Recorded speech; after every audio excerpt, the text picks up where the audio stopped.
Salam dostlar, hər vaxtınız xeyirli olsun. Bugün sizinlə çox asan, dadlı, həm də süddən, qatıqdan istifadə etmədən iki rəngli keks hazırlayıram. İlk öncə qaba otaq temperaturunda olan 4 ədəd yumurta, 1 çimdik duz əlavə edib mikserlə yumurtanı təxminən 1 dəqiqə müddətində çalırıq. Yumurtanın üzərinə 1 stəkan yarım şəkər tozu əlavə edirəm. Çalışın keksi hazırlayarkən eyni stəkan ölçüsündən istifadə edəsiniz.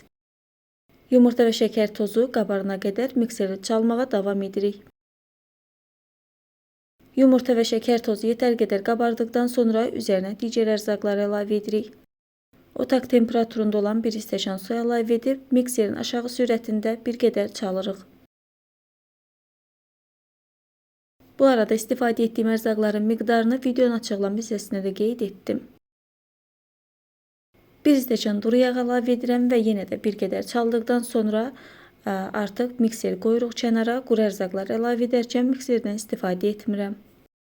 Keksin xəmirində ümumilikdə eyni stəkan ölçüsü ilə 3 stəkan undan istifadə edirəm. 1 bağlama vanil və 1 bağlama kabartma tozu. Yaxşı olar ki, siz də unu əliyərək keksin xəmirində istifadə edəsiniz. Unu birdən-birə deyil, etab-etab əlavə edirik.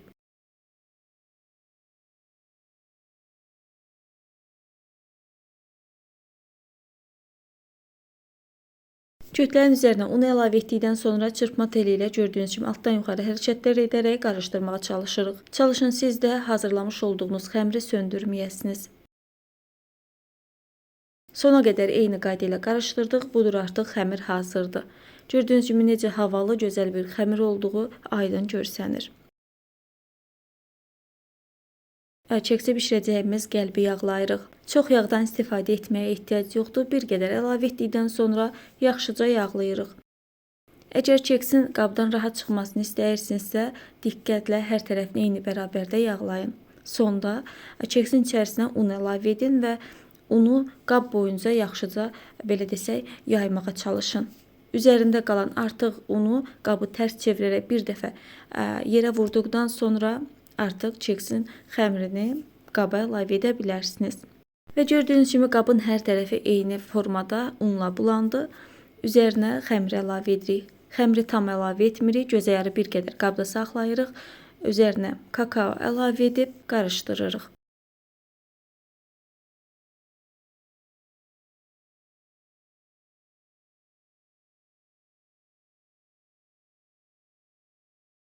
Belə bir kütlə alındı. Digər xəmirə nisbətən bu xəmir bir qədər qatıdır. Bunun üçün də üzərinə 4 xörək qaşığı otaq temperaturunda olan su əlavə edib yenidən qarışdırıram.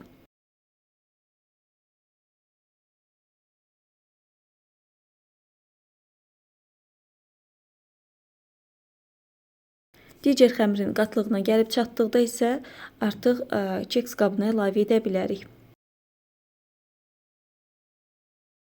Sobaya verməzdən öncə hər iki xəmiri azca da olsa bir-birinə qarışdırırıq. Öncədən isidilmiş sobada 170-180 dərəcə temperaturda bişiririk.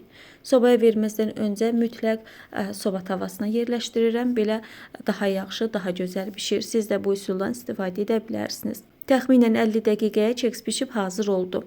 Bəzi insanlar biskvit, keks hazırlayan zaman sobadan çıxartdıqdan dərhal sonra sönməsindən şikayətlənir.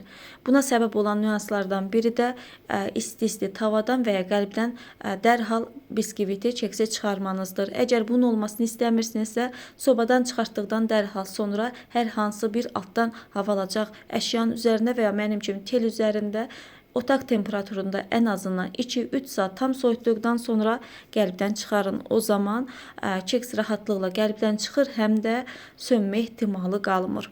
Həmişə olduğu kimi mənim vaxtım olmadığından 1 saat gözlədə bildim. 1 saatın tamamında qəlbdən çıxararaq dilimləyib, indi isə iç görüntüsünü sizlərlə bölüşmək istəyirəm. Evdə süd, qatıq yoxdur deyə bəhanə etməyin. Bugün sizinlə ən dadlı, ən ləzzətli, ən kövrək su ilə hazırlanan 2 rəngli keks resepti bölüşdüm. İnanın, bir dəfə hazırlasanız, qatıqla, südlə hazırladığınız keksləri bir kənara qoyub hər zaman bu keksi hazırlamağı tələsəcəksiniz. Bugünlük bu qədər. Kanala abunə olmağı unutmayın. Hələlik.